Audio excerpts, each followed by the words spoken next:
Fala galera da internet, professor Davidson de volta para a gente continuar aquela sequência massa sobre a história do Maranhão, beleza? Já falamos sobre Maranhão Colonial, você pode curtir aqui no card, clica e assista se você não assistiu, você tem que assistir na sequência, tá certo? Vou deixar na descrição também do vídeo, tá certo? Também vou deixar na descrição do vídeo Maranhão Imperial e também você pode clicar aqui no card, neste card aqui, beleza? Mas saiba, tem que ser na sequência, colônia, império e república. E hoje vamos trabalhar o Maranhão republicano, certo? Vamos estudar aí, ó, um montoado de conhecimento que é para você sapecar, né? Para você fechar a história do Maranhão na UEMA e na UEMA Sul. E você que está fazendo concurso público também, tá? Também vai dar certo. Também serve. Todo o conteúdo da universidade é para cair no concurso público. Concursos se baseiam na UEMA e na UEMA Sul, beleza? Então vamos lá, vamos trabalhar? Antes de mais nada, se você quer continuar recebendo as notificações dos melhores vídeos de história do Brasil, se inscreva no canal e ative o sininho, certo? Aí você não vai perder nada. Dê essa força aqui pro professor Davidson, o lembrador, certo? E não baixe o vídeo, que aí eu não recebo nada, tá bom? Vamos lá, Maranhão, olha que beleza, hein? História do Maranhão republicano, professor Davidson, e essa imagem aqui em 3D, show de bola, com o Deodoro da Fonseca proclamando a república, né, no Brasil, ou seja, derrubando a monarquia de Dom Pedro II, certo? Então nós vamos falar o primeiro tópico aqui de adesão no Maranhão, mas não confunda. No vídeo anterior do Maranhão Imperial, a gente fala de adesão do Maranhão à independência, ao Império Brasileiro. Agora nós estamos falando de adesão do Maranhão à República Brasileira, tá certo? Aquela da independência virou até feriado. Esta aqui não, tá bom? No Brasil sim, 15 de novembro de 1889. Decretada, proclamada por Deodoro da Fonseca, né, e os seus amigões militares positivistas, tá bom? Aqui no centro da praça. E o povo bestializado não sabia o que era isso aí direito. Tá bom? Vamos lá. A adesão do Maranhão à República. Tá? As ações voltadas para a instalação do novo regime foram inexpressivas e desarticuladas. O primeiro fator é esse. Ou seja, no Maranhão, isso aí estava bastante desorganizado, né? E quase ninguém participou, ninguém sabia. Tá? Pior do que foi no Rio de Janeiro, que era a capital. Tá certo? Das cidades maranhenses identificadas com a mudança da forma de governo, de império para república, no caso, né? Apenas Barra do Corda, olha só que beleza, Barra do Corda, uma cidadezinha pequena, se empolgou e fundou o Clube Republicano em 1888, né? Um ano antes, o ano da libertação dos escravos aqui no Brasil. Tá? Figuras destacadas desses movimentos: o juiz municipal Isaac Martins, né? Barra do Corda, o promotor público João Danchi de Abranches, Frederico Figueira e Antônio Rocha Lima, este é dono do jornal O Norte, que fazia propaganda republicana. Nessa época era assim, São Paulo, Rio de Janeiro, os grandes centros, e aqui em Barra do Corda tinha jornal que era republicano e jornal monarquista. O jornal monarquista que defendia a continuidade do império. O jornal republicano que queria, logicamente, que tinha o interesse de derrubar o Império Brasileiro, tá bom? Então, os jornais republicanos, logicamente, um jornal republicano, O Norte, que defendia a República, por isso, um movimento em Barra do Corda começou em 1888 com a fundação de um clube republicano, certo? O que mais? Em São Luís, os ideais republicanos custaram a encontrar adeptos. A galera não queria, nem lá nos grandes centros, se tinha assim muitos adeptos à República, só os que participavam dos partidos. Partido Republicano Mineiro, Partido Republicano Paulista, Partido Republicano Carioca, né? Então, encontrar adeptos que se preocupassem com a veiculação por meio dos jornais das ações ocorridas na capital do país. Então, ninguém estava interessado naquilo que tinha acontecido lá em 15 de novembro de 1889, que foi a proclamação da República. Demorou até chegar no Maranhão, né? Só nas proximidades do fim do reinado do Pedro II é que apareceram alguns poucos e apáticos republicanos que se juntaram para fundar um clube republicano, né? Então lá no Rio de Janeiro, São Paulo e Minas estava mais forte, mas também não era forte, tá? Imagina nos interiores do Brasil, né? Barra do Corno é um simples clube republicano. São Luís também demorou, mas a galera não estava muito empolgada não com isso, né?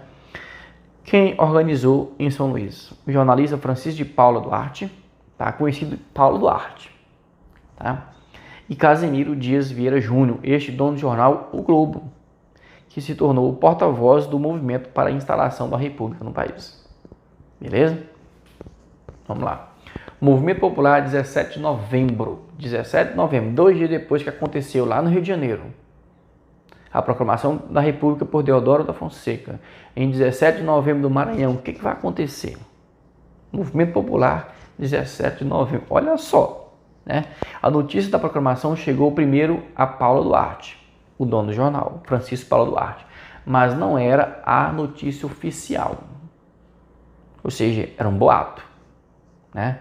Os boatos chegaram pelos interiores do Brasil, porque a comunicação era muito precária, era muito difícil. Então saiu alguém ouvia lá, vinha de barco, a cavalo, chegava aqui e chegava de outro jeito, né? Então era boato. A notícia não era oficial, por isso não foi levada a sério pela opinião pública, que começou a ser abastecida por informações falsas e contraditórias, né? Informações falsas, fake news. Olha só, caiu na UEM, hein? Fake news no processo de adesão do Maranhão à República Brasileira. Eita, uma ideia muito boa, podia cair, né?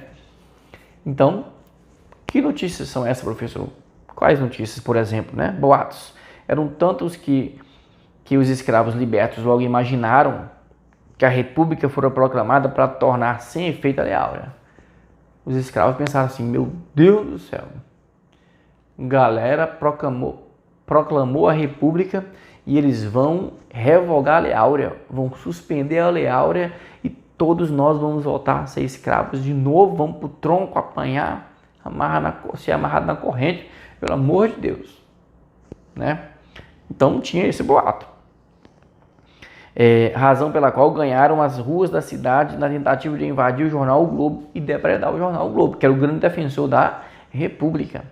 Olha só que massa o movimento, né? Os negros com medo da República, porque pensavam que a República ia anular a Lei Áurea e torná-los escravos novamente. Aí fizeram esse movimento, né? A proclamação ocorreu, lógico, né? Ocorreu. Só 3 dias após o ato de Marechal Deodoro, ou seja, dia 18, né? O comandante do Exército de São Luís, o coronel João Luiz Tavares, resolveu agir, já que o presidente do Maranhão, que era o presidente do Maranhão, mesmo o governador do Maranhão, né? Porque era uma província do Império Brasileiro. Tito Augusto Pereira de Matos, por acomodação ou medo, não sabia o que fazer. Ele estava ligado ao Império, né? Então, lógico que ele não queria fazer. O militar, no dia 18 de novembro, né, o coronel João Luiz Tavares, para manter a tranquilidade social e restabelecer a governabilidade, reuniu a tropa nas primeiras horas da manhã, declarando a adesão do Maranhão à República. Agora pronto, 18 de novembro, galera, cai na prova. A adesão do Maranhão à independência é 15 de novembro, foi simultâneo Rio de Janeiro com Maranhão? Não, só 3 dias depois, beleza? Em seguida, em cumprimento às ordens recebidas pelo Rio de Janeiro, começou a Junta Provisória Governativa.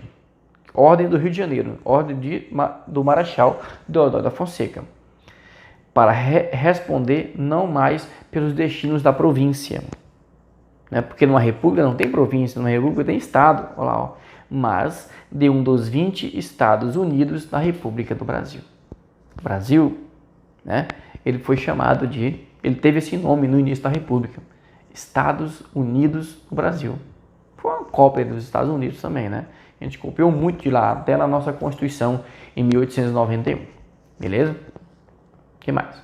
Como tudo continuava a ocorrer com atraso, só a 22 de novembro, uma passeata de estudantes desfilou pela cidade em elogio, né? Regozijo ao novo regime. Uma passeatazinha de estudantes, forçada, né? Obrigatória, aquela coisa toda, que a gente sabe como é que é, né? Então, dia 30 de novembro, tá bom? As ruas de São Luís também assistiram manifestações populares organizadas pelo poeta Joaquim Souza Andrade, tá? quem endereçou uma mensagem de saudação ao Marechal Deodoro com estas singelas palavras: Paus d'Arco em flor, viva a República. Né? Os paus d'arco, né? As árvores do Maranhão, né? A floresta está em flor, está feliz, viva a República. Né? Sousandade, que hoje dá nome a uma instituição que faz concurso público, né? Aqui no estado do Maranhão e pelo Brasil afora também trabalha. Bom, como todo governo que toma conta do poder, os republicanos que assumiram o comando do Maranhão deflagraram diversas medidas de caráter vingativo. Eita, né? Então os republicanos tomam o poder dos monarquistas, né, do Império Brasileiro.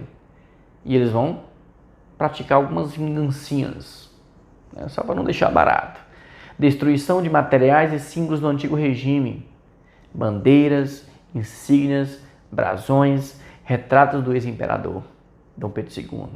Foi tirando tudo dos órgãos públicos, né? Porque tem que ter a foto e os símbolos e as bandeiras, foi tirando, queimando, botar fogo, joga no lixo, né? Só se fosse de ouro, né? Aí a galera guardava, tá bom? Demissões de funcionários públicos aliados ao imperador, né? Extinção de instituições que eram instituições imperiais, como a escola de aprendizes e artífices, prisões de considerados inimigos adversários do regime implantado, né? Oposição, né? Opositores e castigos aos negros que idolatravam a princesa Isabel. Aí também precisa, né? Não precisa disso, tá bom? A Revolução de 30 no Maranhão. Vargas, aqui ó. Olha o bichinho, pequeno, né? Pequenininho e tal. Mas o Hitler também era pequeno, né? Fez o que fez. Napoleão Bonaparte, 1,67 m. Também pequeno, né? E fez o que fez. Então o Vargas também, pequenininho aí, ó. Getúlio Vargas. Como é que foi o contexto no Maranhão, né, na era Vargas? Após a vitória do movimento tenentista, Getúlio Vargas nomeou interventores maranhenses, né? Quando você estuda a era Vargas, bem no comecinho da era Vargas, o Vargas tira os governadores e coloca interventores no lugar. Interventores são como governadores, mas eles são ligados a Getúlio. Eles obedecem a Getúlio, né? Os governadores têm mais autonomia. Os governadores também estavam ligados aos grandes fazendeiros.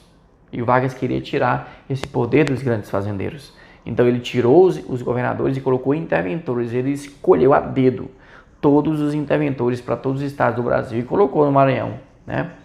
O primeiro, né, José Luso Torres, depois José Maria dos Reis Perdigão e Astolfo Serra. Mas nenhum prestou e foi tirando, botando, tirando, né? Vargas mudou a estratégia. Esses aqui eram todos maranhenses, não deu certo, né? Nomeado interventores não nascidos do Maranhão, para ver se está certo. O primeiro foi o capitão Lorival Ceroa da Mota, mas também não demorou no governo por se indispor com o empresariado. Então, também não deu certo, né? Para substituir o Getúlio, nomeou outro militar, não maranhense, o capitão Antônio Martins de Almeida, com a missão de comandar as eleições da Constituinte Federal de 1933 para promulgar em 34, né, a Constituição do período constitucional de Getúlio Vargas e a Constituição Estadual de 34, que foi feita também, e colocar as coisas na ordem do Maranhão.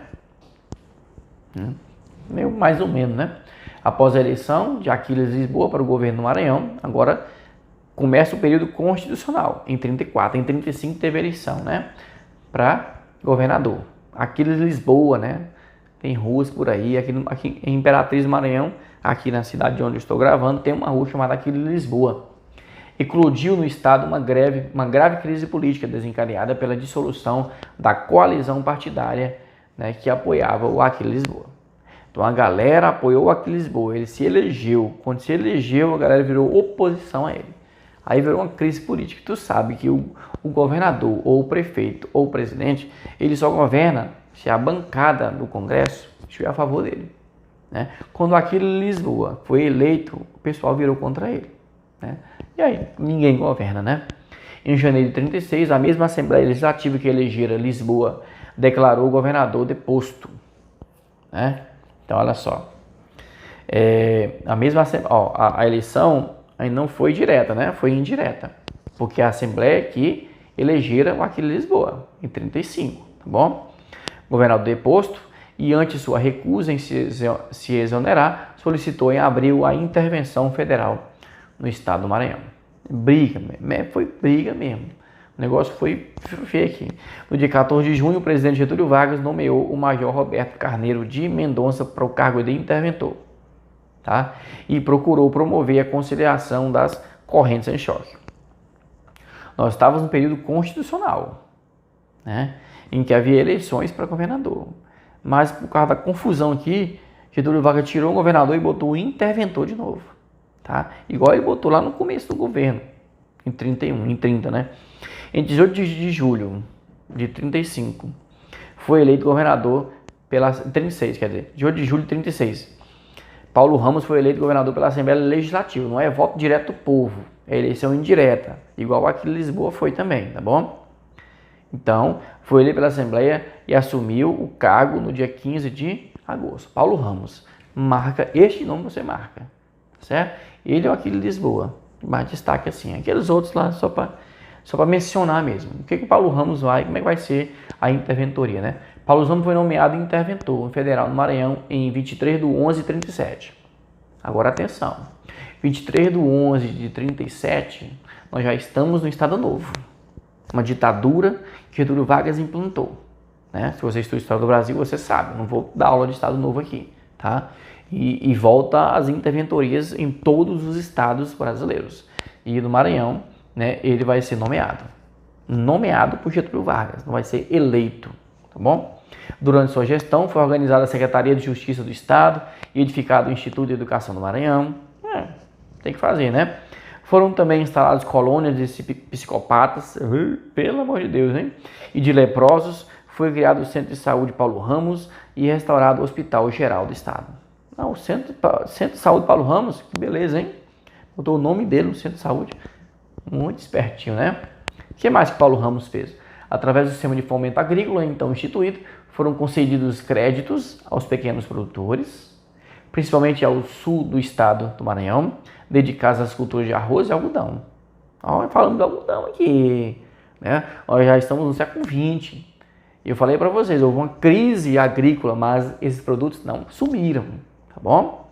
Então, olha, é prova que o Paulo Ramos, né, beneficiou essa galera com créditos aos pequenos produtores, tá bom? Pequenos, porque eu falei que essa questão agrícola, ela abaixou pra caramba, né? Dentre as demais medidas administrativas, destacaram-se as relacionadas com a restauração do crédito público e o saneamento das finanças do Estado, né? Organizar as contas do Estado, beleza? E ter crédito fora, né? Para você poder pegar dinheiro emprestado de fora do Brasil, por exemplo, você tem que organizar suas contas. E o Paulo Ramos, né, tentou fazer isso. Início de 45, finalzinho da Segunda Guerra Mundial, né? Ó, e o enfraquecimento do regime de Getúlio Vargas, do Estado Novo.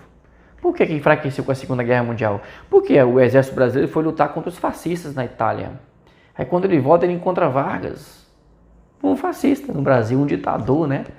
E aí não dá certo. Aí o Vargas, ó, enfraquece, a galera pressiona, ele não quer sair e eles tiram o Getúlio Vargas, né? Depõe Getúlio Vargas. A Vargas foi deposto do cargo. Os principais fatos políticos, econômicos e sociais ocorridos no Maranhão na segunda metade do século XX, né? Depois do Vargas, o que aconteceu com o Maranhão? Vamos falar um pouquinho? Fatos políticos. A hegemonia do grupo de Vitorino Freire, o vitorinismo, conhecido como vitorinismo, que pelos seus modos foi reconhecido como oligarquia. Esse que você tem que gravar. Porque quando você estuda oligarquia no Brasil, né? Aí você vê lá na República Velha, né? República Oligárquica, República Café com Leite. Mas é enquadrado na historiografia brasileira como oligarquia, o vitorinismo e o sarneísmo. Duas grandes oligarquias no Maranhão, tá? E era baseada em um conjunto de ligações exercidas a nível local e federal, resultante da posição ocupada por seu partido, PSD, Partido Social Democrático, dentro do sistema político do país. Então era uma oligarquia, ou vitorinismo, liderado pelo Vitorino Freire, beleza? Já no governo de Newton Bello, de 61 a 65, 65 já entra no regime militar, né? Uma nova figura no cenário político maranhense começa a ganhar destaque, o deputado federal José Sarney, o Murrá. de vida eterna, né? Quem não, quem já assistiu aí Caverna do Dragão, não, é o Thundercats, né? Um desenho antigo, vai ver que lá tem o Murra, né? Que se transforma lá e diz o Murra, o de vida eterna. É o Sarney, que não morre de jeito nenhum, né? Que é indicado como interlocutor do Estado junto ao governo federal. Beleza? Esta indicação do governador Newton Bello, tá, fragiliza o poder político de Vitorino Freire, pelo fato da influência recíproca de Sarney nas articulações do PSD com a UDN. O Sarney era da UDN. Tá? A indicação do interlocutor rende, então, ao governador Newton Bello o rompimento com o grupo político de Vitorino Freire. É só briga política, até hoje acontece essas porcarias aí. E ambos lançam candidaturas diferentes nas eleições para o governo em 1965. Tá? Regime militar já, tá bom? Vai ser eleições indiretas, tá bom? O que são eleições indiretas? Isso aí foi definido lá no ato institucional número 2, tá? Eleições indiretas para governadores de estados, tá ok? A eleição é vencida por Sarney, começou, né? Apoiado pelos militares que chegam ao governo em 1964. Então, Sarney estava do lado dos militares. Até quando ele foi presidente do Brasil, em 85, quando o Tancredo Neves morreu, o Sarney teve que se revirar para tirar aquela fama, aquele encosto ruim dos militares, né? Porque ele estava muito ligado aos militares naquela época. A partir daí, uma nova configuração política é delineada no Maranhão, agora não mais com o vitorinismo, mas sim com o sarneísmo. Então sai uma oligarquia, tá? O vitorinismo, e entra outra oligarquia, liderada pelo Sarney, que é o sarneísmo. Beleza? Tá aqui, ó. Vitorino Freire e Sarney. Aqui o Figueiredo, o último presidente militar, e aqui o Geisel, o penúltimo presidente militar. Tá bom? Um fato interessante é que quem é que vai iniciar o Sarney na política? O Vitorino Freire, né? Ou seja, deu asa para cobra. Não é isso? Bora lá. Vitorino Freire e José Sarney são reconhecidos nesse contexto como os novos coronéis do Maranhão. Quando a gente fala de coronelismo na República Velha, que eu falei para vocês, também são enquadrados como coronéis. Se liga nessa dica do professor Davidson, o lembrador. Por trazerem em sua história e formação política os traços do que ficou conhecido como um coronelismo lá na República Velha, né?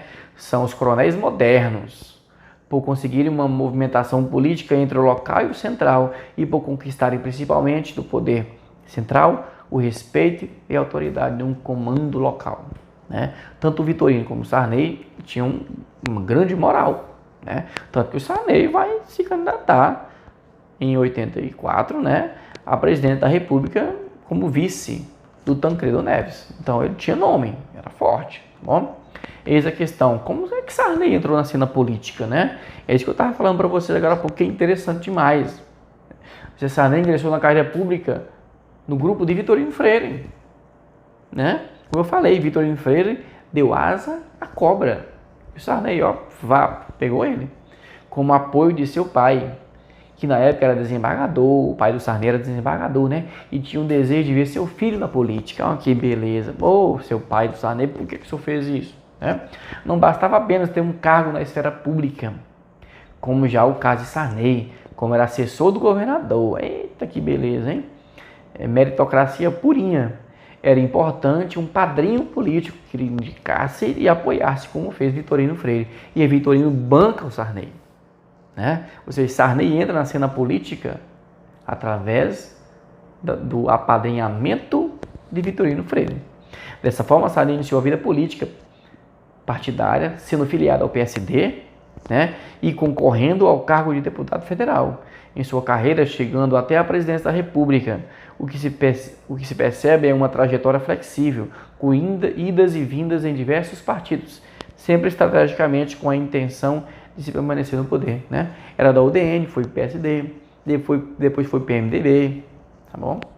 É do PMDB até hoje, né, eu acho. Consciente da necessidade de se articular politicamente no Estado, Sarney começou a alicerçar seu próprio conglomerado de comunicação, que nós conhecemos hoje, né? Um conjunto que não é só TV, né? é o Sistema Mirante. É TV Mirante, Rádio Mirante, AM/FM, Portal Mirante e pelo Jornal do Estado do Maranhão. É um meio de comunicação imenso, né? Mas mesmo assim, não conseguiu mais se eleger, né? A galera do Maranhão, do Sarney aí, tá difícil. Apesar de toda a mídia que eles têm, né, do Sistema Mirante, né, é porque são ruins mesmo. A primeira concessão do Grupo Mirante foi obtida no governo militar do General Figueiredo, o último presidente militar. Tá? Pois o interesse dos militares na época era a expansão do sistema de comunicação, visando o desenvolvimento do projeto de integração nacional. Tá? E, lógico, conseguir apoio do povo em relação a eles. Né? Claro que a TV, a concessão do Sarney, não ia falar mal dos militares, ia falar só bem, tá bom? Já no governo do ex-presidente Sarney, acontece a expansão do sistema Mirante, que de 85 a 90 passa de 37 emissoras para 85 em todo o estado do Maranhão. Cresceu intensamente, substancialmente. Fatos econômicos e sociais. O que mais temos aí, professor?